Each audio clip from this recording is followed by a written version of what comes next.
Hey everyone, this is Nick Thompson.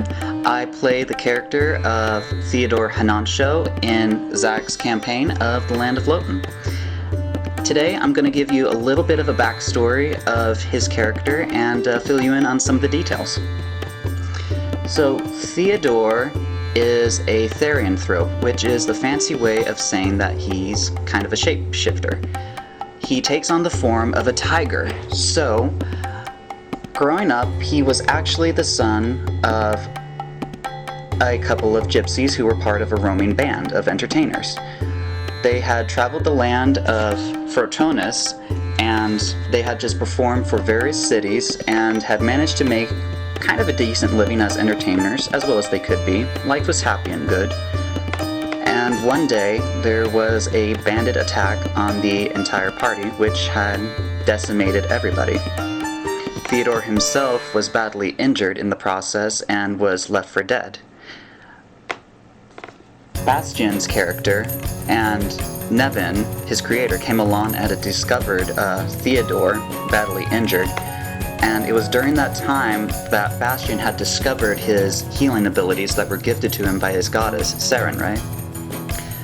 When this happened, Theodore had come to look at Bastian as sort of this heroic figure that he had heard so much about in stories, and as such began to idolize him greatly.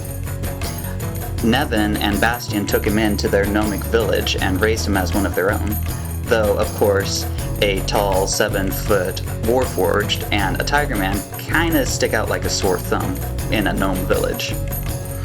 It was during this time also that Bastian came to look towards Theodore as kind of a source of information of the outside world and how things worked. He did his best with facts of what little facts he had, and also a great majority of it was his own imagination. As they grew older and they grew up, things were happy for a time until Nevin passed away. It was during this time that they had thought about what it was that they were trying to do, as Theodore was about ready to turn 18 at the time, and as such, they decided that they should go and live life a little. Bastian decided to join a band of paladins, and Theodore went with him, along the way collecting various amounts of lore and information.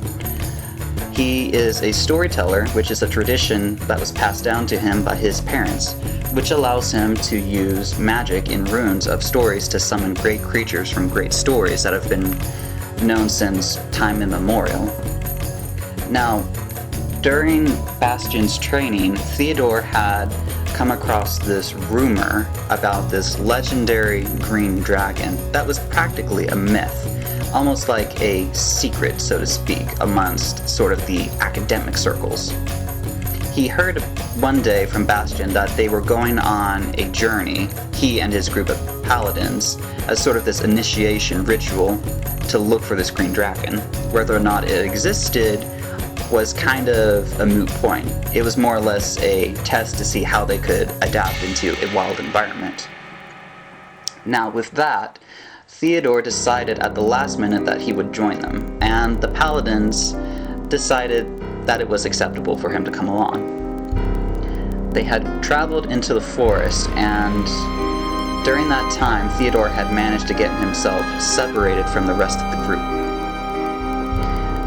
He came across an injured woman who was bleeding pretty badly, and he came to her aid, and this woman seemed very shooken up, but at the same time kept insisting, "Are you here to help me?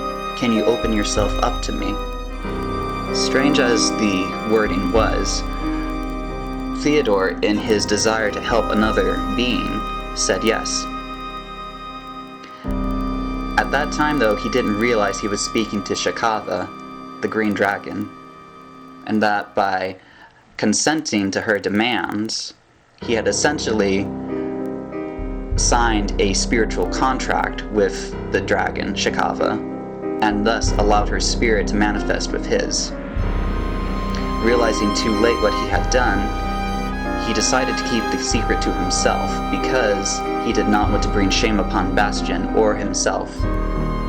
Instead, he decided that maybe Shikaba was not as evil as what people made her out to be, and instead, that she was merely somebody who tried to help those, but had somehow been betrayed by society.